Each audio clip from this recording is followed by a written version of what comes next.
Eu acho que a gente não tem que se basear em nenhum tipo de aprovação das outras pessoas. Eu queria meu cabelo cacheado, meu cabelo tá cacheado. Eu consegui o que eu queria, sabe?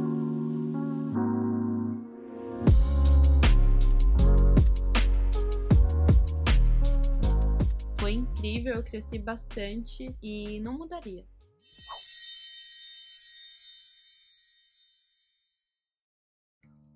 Uau!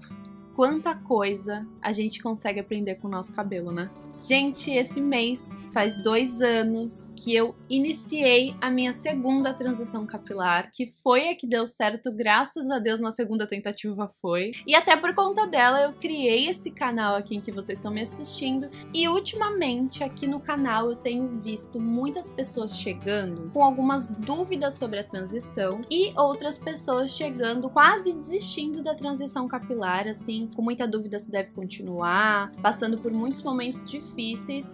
Então eu tive a ideia de vir trazer esse vídeo justamente para conversar com essas pessoas. E para isso eu separei algumas perguntas que eu me fazia muito sobre a experiência de outras meninas que já tinham um histórico de transição capilar de sucesso, assim, o histórico que eu queria ter, eu queria chegar naquele ponto. Queria muito fazer essas perguntas para elas. E as perguntas que eu vou tentar responder aqui no vídeo são 8, vou usar aqui a minha colinha porque eu escrevi elas. Sobre a transição capilar. Qual a fase mais difícil? Qual a melhor fase? Eu me arrependo de algo? Como lidar com as críticas? O que eu faria diferente se eu começasse hoje? O que mudou na minha vida e em mim? Vale a pena o esforço? Eu passaria pela transição de novo? Tá bom, vamos conversar, eu vou contar a verdade sobre o meu processo aqui pra vocês, vou contar as coisas pelas quais eu passei, que talvez eu nem tenha dito aqui no YouTube ainda pras meninas que me acompanham. E já vou falar pra você que se você se identificar com alguma coisa que eu passei durante a minha transição, deixar o like aqui, tá bom? E digo mais, se você tá assistindo esse vídeo sexta-feira, dia 29 de abril, hoje é meu aniversário. Eu não sei se vai sair no meu aniversário esse vídeo, eu vou correr muito pra editar. Então, se hoje é meu aniversário, eu acho que de presente você pode me dar o meu like. Ou então, se não é inscrito ainda, se inscrever no canal. Deixa um parabéns aqui também nos comentários, tá bom? Pra eu saber que você me deseja tudo de bom.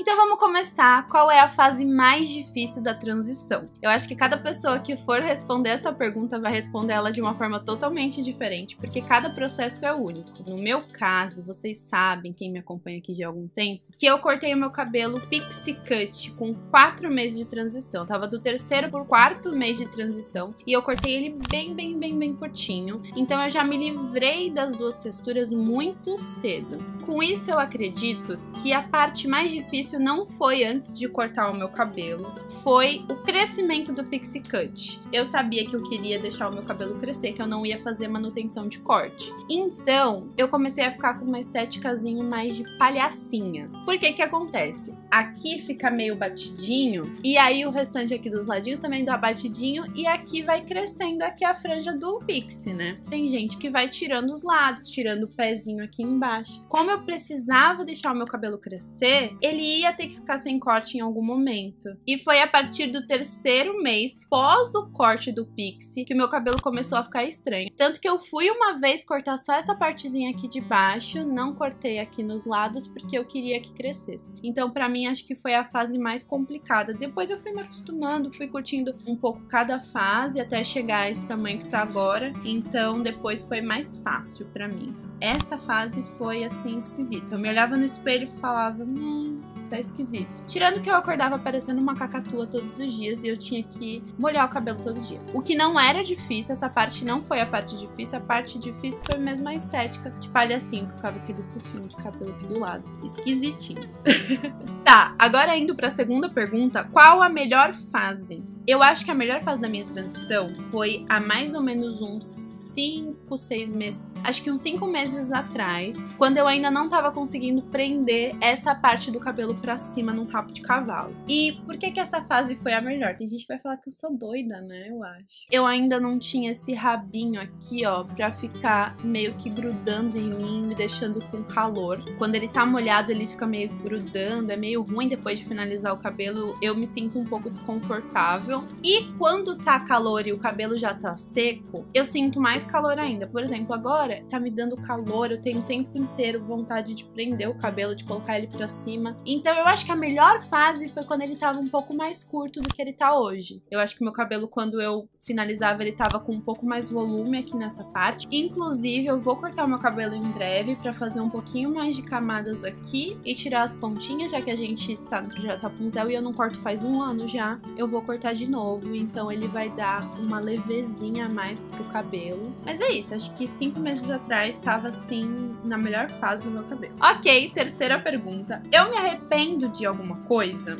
Eu acho que algumas pessoas às vezes esperam que quem cortou o cabelo muito curto fale que se arrependeu de ter cortado, que foi triste, porque eu sei que tem históricos de pessoas que cortam o cabelo muito curto e depois se arrependem e falam, bem, agora não tenho o que fazer infelizmente, porém me arrependo. E eu não me arrependo de ter cortado, porque eu sei que pra mim foi muito mais fácil lidar com o cabelo curto do que me ver de uma forma que eu não queria de jeito nenhum, que era com as duas texturas. Pra mim, as duas texturas remetia a voltar para aquela idade onde eu não sabia cuidar do meu cabelo e eu não tinha nenhum controle sobre ele. Eu sei que quando a gente tem a parte lisa e a parte cacheada, a gente tem bem pouco controle da parte de cima. E aquele cabelo que tá em cima, na verdade, não tem nem a nossa curvatura original, porque o liso tá puxando para baixo, né? Então eu sabia que se eu passasse por isso, eu não ia aguentar muito tempo. Eu ia alisar o meu cabelo de novo. Eu já tinha feito isso, já tinha passado por uma transição e alisado. E eu não queria passar de jeito nenhum. Então, eu não me arrependo de ter cortado. Foi a melhor decisão que eu tomei. Mas eu tenho plena consciência de que essa decisão não é uma decisão certa pra todo mundo. Pra mim, não era o caso. Então, foi muito bom eu ter cortado. O que eu me arrependo na minha transição é da minha ansiedade em algumas fases, assim, dela. Algumas fases eu ter desejado estar mais à frente. Pular fases, querer pular fases. Eu acho que eu podia ter ficado mais tranquila em algumas e eu teria aproveitado mais o cabelo aqui, o cabelo aqui, que foi a melhor fase, como eu falei pra vocês. Eu queria tanto comprimento que eu acho que eu não usava tanto cabelo de certos jeitos que dava pra usar, não usava penteados que combinavam muito com aquele tamanho. E eu acho que eu me arrependo só disso. Não é um grande arrependimento, é só um sentimentinho assim, mas é uma coisa que eu podia ter olhado de uma outra forma, eu acho. E aí fica a dica pra você também, que tiver com o cabelo mais curtinho que o meu. Aproveita, porque nunca mais você pode vir a ter esse comprimento de cabelo. Você pode nunca mais escolher cortar o seu cabelo tão curto assim. Então, por que não aproveitar mais, ou usar mais, curtir mais esse cabelo enquanto você tem ele, né? Próxima pergunta, eu acho que é uma pergunta muito importante. Como lidar com as críticas, com os julgamentos de outras pessoas? Gente, eu vou falar da minha experiência, de como eu entrei na transição capilar, na segunda, né? Eu acho que na primeira, talvez eu ainda estivesse preparando o terreno mentalmente, assim. Mas na segunda transição, eu já entrei muito consciente de qual era o padrão da maioria das pessoas. Se eu fosse cortar o meu cabelo curto, eu iria certamente contra o maior padrão que tem, que é o do cabelo longo ou médio para mulher, pelo menos. E um segundo padrão seria de sair do cabelo liso, né? Então eu já esperava sair aí do que é considerado mais bonito para a maioria das pessoas. Então se eu fosse falar para alguém, estou passando pela transição, ou se alguém me visse com as duas texturas e percebesse que eu tava fazendo isso, muita gente ia falar que não gosta, que não quer, que não faria, me acha muito corajosa por passar por isso. E com coragem, acho que a gente sabe que as pessoas querem dizer, né? Coragem, gata, sério que você vai fazer isso?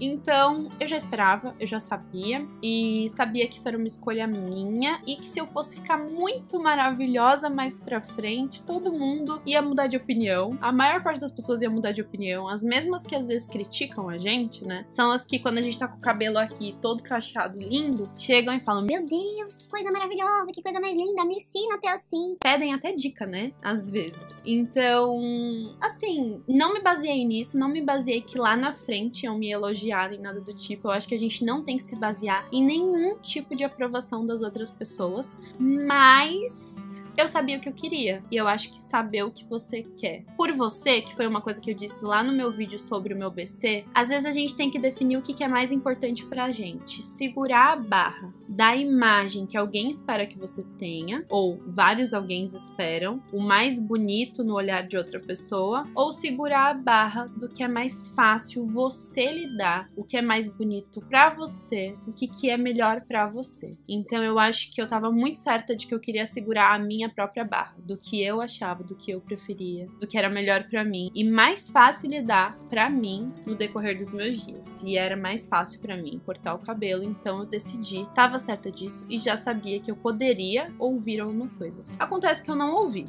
umas 2 ou 3. Não me incomodaram muito, porque eu já tava com a minha cabeça centrada no meu objetivo. Então, minha dica pra você, tenha a sua cabeça centrada no seu objetivo e saiba que você vai ser criticada, as pessoas falando pra você ou falando pra outras pessoas. Ok? Ok. Quinta pergunta. O que eu faria diferente se eu começasse a minha transição hoje? Como eu falei pra vocês, eu não tenho muitos arrependimentos. E isso faz com que eu não tenha vontade de mudar nada que já aconteceu nessa minha transição que eu passei. Porém, se eu começasse uma transição hoje, nesse momento, e eu tivesse lá com o meu cabelo comprido, eu acho que eu não cortaria ele Chanel pra passar pela transição capilar. Porque aí eu ia conseguir escolher se eu queria cortar ele curtinho pixie de novo pra passar pela transição, ou se eu ia deixar o peso do cabelo esconder aquela raiz que tá crescendo até ela ter um bom comprimento pra eu cortar e não ficar tão curta. Eu poderia ter essa escolha, que eu não tive da primeira vez que eu passei. Por quê? Como ele tava Chanel, ou eu cortava curtinho e me livrava, ou então eu ia ficar com a cabeça de capacetinho, porque como a parte lisa tava bem levinha, tava Chanel até aqui, eu ficava com capacete. Já no terceiro mês eu tava totalmente capacete, porque inchava muito a minha raiz. Então foi até um dos motivos de eu ter cortado rápido, não aguentar. Hoje em dia não sei se eu cortaria Chanel, tá bom? Só isso que eu faria diferente hoje. Agora, o que mudou na minha vida e em mim com a transição capilar? Essa é uma pergunta bem complexa, mudou muita coisa. A partir do momento em que eu entrei em transição capilar, que eu procurei terapia, eu comecei o canal aqui no YouTube um pouco depois, eu tava fazendo algumas mudanças dentro da minha profissão também. A partir do momento em que eu mudei a forma como eu me via e como eu entendia que as pessoas me enxergavam, minha ótica, minha perspectiva sobre o mundo deu uma mudada muito grande. Então, assim, quando eu falo às vezes aqui no canal, não é só cabelo, eu tô falando sério, não é só cabelo. A gente encontra forças de outros lugares pra lidar com a imagem que a gente tem, a nova imagem que a gente tem, com a nova forma, o novo olhar de outras pessoas pra gente. Mas foi gratificante demais pra mim. Foi incrível, eu cresci bastante e não mudaria, sabe? Não mudaria aquelas baixas que eu tive pra ter essa estabilidade, assim, com a minha autoestima hoje em dia. Foi bem importante pra mim. 7. Vale a pena o esforço pra chegar até aqui? Vale. Gente, vale a pena as coisas que eu passei. Como eu falei pra vocês, eu mudei muita coisa em mim, muita coisa mudou pra melhor. E assim, eu queria meu cabelo cacheado. Meu cabelo tá cacheado. Eu consegui o que eu queria, sabe? Por mais que ele não esteja no tamanho que talvez eu gostaria de ver ele, eu não sei se quando ele estiver comprido eu vou deixar ele comprido, tá, gente? Já começa por aí. Então nem sei se eu quero ele comprido. Vamos ver ele chegar pra ver se eu vou querer. Queria cacheado, ele tá cacheado. Pra mim, eu tô feliz. Valeu a pena. Ok, agora a gente vai pra última pergunta. Pergunta número 8. Eu passaria pela transição de novo? Olha, eu nem gosto de pensar em todo o rolê que seria, mas eu acho que ninguém tá livre de ter que passar por uma nova transição. Às vezes a gente vai num salão de beleza e passam alguma coisa na nossa cabeça que alisa uma parte do nosso cabelo, essas coisas, sabe? Então, eu passaria de novo, com toda certeza. Como eu falei pra vocês, eu quero meu cabelo cacheado. Mesmo se alisasse meu cabelo, eu não quero ele liso. Então, eu passaria sim de novo por tudo. Acho que hoje em dia eu passaria com uma outra cabeça, com uma cabeça um pouco mais forte. Hoje eu me encontro mais forte nesse sentido, então, sim, eu passaria, eu acho que vale a pena. Eu gosto do meu cabelo desse jeito e eu acho que tem tudo a ver com quem eu sou hoje em dia. Acabou. Gente, deixa aqui embaixo pra eu saber se você tá na transição, quanto tempo você tá transicionando e se você já terminou. Ah, eu comecei em 2018, logo faz 4 anos. Me fala aqui que eu quero saber quanto tempo você tá. E você que acha que eu não respondi algumas coisas muito importantes que você gostaria de saber sobre transição capilar, deixa aqui embaixo nos comentários pra mim, eu vou adorar responder tua pergunta. A gente bate uma papo, a gente conversa. Deixa aqui embaixo, tá bom? Não esquece também de deixar o like nesse vídeo se você se identificou com a minha história. Eu espero muito que esse vídeo tenha ajudado algumas pessoas a se decidirem a enxergar a transição de uma forma um pouquinho mais leve, talvez. Porque eu tenho pra mim que transição capilar nunca vai ser fácil pra ninguém, mas eu acho que a gente pode escolher deixar de uma forma mais leve. Então, se esse vídeo deixou a sua transição um pouquinho mais leve, e se você for nova, se inscreve nesse canal. A gente fala muito de cabelo natural por aqui. É um assunto que eu amo falar e vão ter muitos outros vídeos ensinando várias coisinhas interessantes pra vocês. Você não vai querer perder. Tem vídeo novo toda semana, de 1 vez a 2 vezes na semana, às 6 horas da tarde. E, gente, meu Deus, faz 2 anos. Eu nem tô acreditando que faz 2 anos da minha transição. Não tô acreditando. Beijo, beijo no coração de vocês. E vejo vocês no próximo vídeo. Tchau!